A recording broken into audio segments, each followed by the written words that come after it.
Yesterday's video got me thinking. In a stark contrast to what World War III was, which was a game that was touted as a battlefield killer but never really found its footing, never really got over the server issues, and never really garnered an audience. In a stark contrast to that game, we have another quote-unquote battlefield alternative, or a battlefield killer, in the form of the low-poly tactical combined arms shooter Battlebit, that at the time of release garnered almost 100,000 players at launch, went on to sell multiple millions of copies, and then was subsequently abandoned by their development team. This was a game that a lot of people were touting as the next big thing in the multiplayer space, myself included, where the game launched to very positive reviews and was garnering a massive amount of virality across the internet. And all of that viral success and goodwill that they had built up with the community left us with a big tag on their storefront saying the last update made by the developers was over 2 years ago. And so the question I have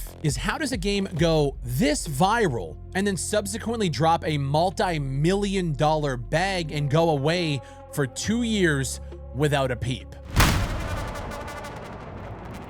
And the thing that really just pisses me off about the whole thing, these guys were given an opportunity that most indie developers would fucking kill for, and they bailed on us. They caught lightning in a fucking bottle. Battlefield at the time was stumbling over itself. Call of Duty was doing Call of Duty things, and people were desperate for a game to come in and remind the industry why that large-scale multiplayer arcade-type shooter is king. The game exploded, millions of copies sold, hundreds of thousands of concurrent players.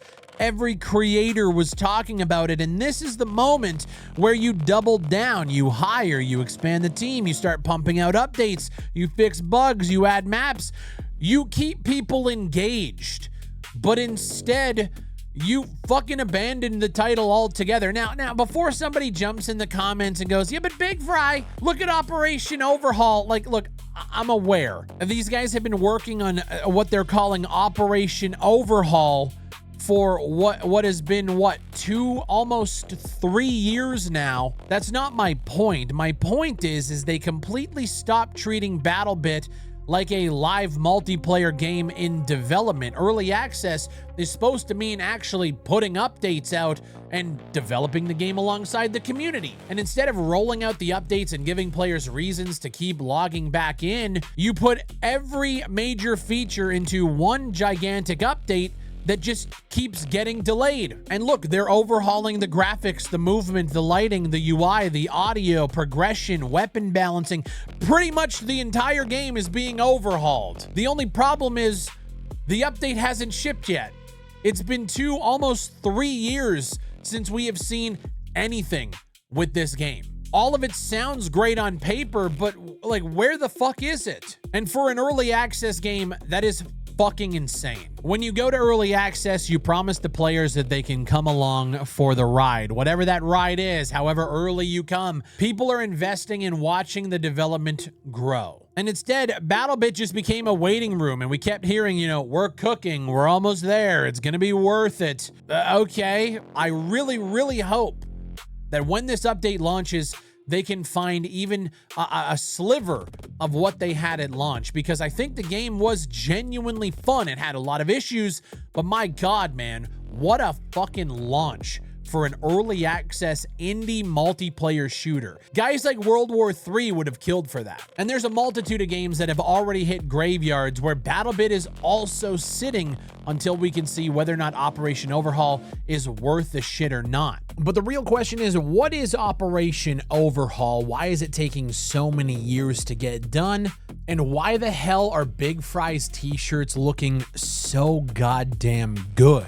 You guys can pick up this new t-shirt designed by Redbeard Mortis. He is a community moderator and friend of the channel, by heading over to BigfryShop.com. And for the next 24 hours, you can use the code ABANDONED10 at checkout for 10% off your entire order at BigfryShop.com. In November of 2025, there was an Operation Overhaul playtest that I never participated in, but I heard terrible things about performance, memory leaks, and everything else. The game wasn't ready for a play test of that size, and things went left. But the Operation Overhaul update is bringing a plethora of changes. Let's start with the maps.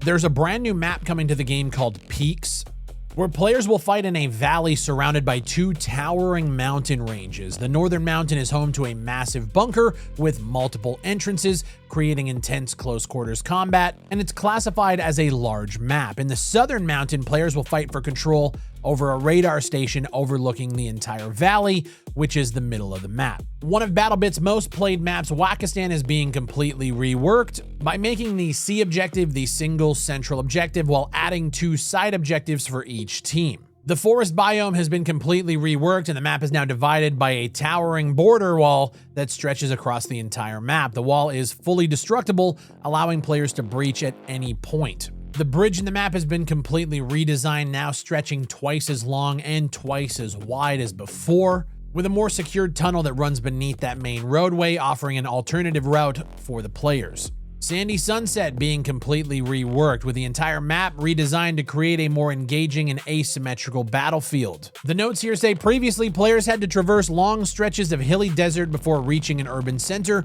where most infantry combat took place. In the reworked version, the city has been expanded and reshaped into a half-moon layout with a new central objective called D, the military watchtower, and that's been introduced as a key King of the Hill position. The Valley map has been reworked to solve what they're saying is 2 issues. First, it was a heavy sniper map because it provided a lot of hills and a lot of open areas to hunt down players. And second, players had to travel over 500 meters between the objectives. So the rework has reduced the map size by half, and they kind of rearranged the objectives to provide a shorter distance between them, and they basically create 2 zones for player preference. So you have A, C, and F for close medium fights, and then you have B, D, and E for that longer range sniper engagement. The construction map got a rework. It was one of the least popular maps due to that tiny size, so they expanded it, basically doubled it. They also have another map called Mesa. It's one of their most ambitious urban maps, so it features a dense American city surrounded by a large-scale desert wasteland. Both teams start in the outskirts and progress from a small-scale city environment to the downtown area with office centers and skyscrapers. This one actually looks really fun. They also have another map called Aftermath. It's a new map based on Old Namek, and it's completely reimagined. So it keeps the same layout, but with a big twist. The city has been destroyed by an earthquake, and they say the sense of wartime ambience is strong here. There's a lot of already destroyed buildings, and then they can be destroyed further by bullets, explosions, and tanks. Lenovo has been reworked as well. A lot of people hated it because the amount of accessible floors and dark lighting, it was frustrating to move around the city while constantly being hunted by snipers from what felt like a million different windows. So they reworked a lot of the sight lines, the front lines. The north part of the city features an apartment complex, a police station, as well as a harbor, and it looks cool. When you start to look at like the before and after weapon model renders from how they looked before to what they are now, they're a lot higher quality and what they say is little to no impact on performance. I'll throw some of those up here as well. And they've also done a lot of balancing passes on the weapons with things like recoil smoothing, recoil recovery,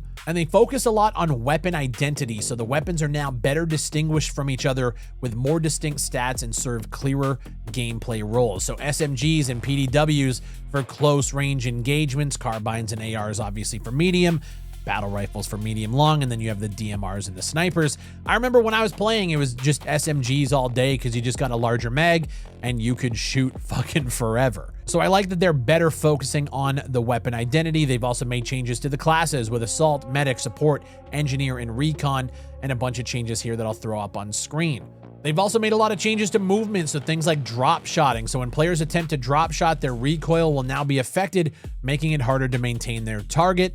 There's air strafe reductions, there's a new sprint feature, and they've also rebalanced all of the attachments for all of these weapons. This is essentially a completely new experience. And so I wanted to make a video reminding everybody, hey, Battlebit Remastered existed, and it still exists, and we're still waiting for something to happen. But I mean, the real question is since Battlebit has come, gone and now is coming again. We have had Battlefield 6 release, and Battlefield, I think, is starting to hit its stride with the new seasons coming out. Is there room for BattleBit? Do people care about finding an alternative to Battlefield?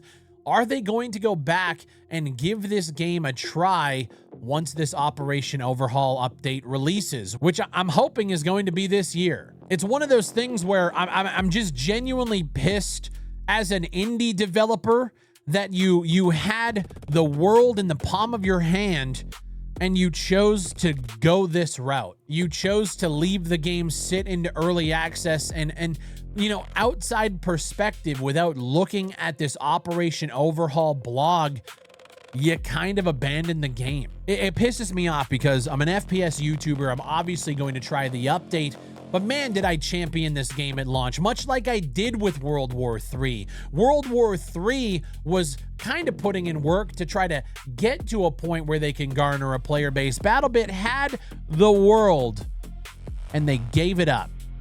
They left the game to die, and for what? I'll never understand the choices that they made to get to this point, but maybe I don't have to. Maybe when the Operation Overhaul update comes out, they find that viral success yet again. I don't know. This is going to be one of those updates that I think is going to be very controversial, and not because of the contents within it, but because of how it was handled over the past 2.5, potentially 3 years by the time we see it. If you guys want to check out my thoughts on World War III and how they just shut the servers down yesterday, you can go watch that video. And let me know what you guys think of Battlebit Remastered and this impending Operation Overhaul update. Do you care? Are you going to go back to play Battlebit Remastered, or has the time passed? As always, my name is Big Fry, and I'll see you on the next one.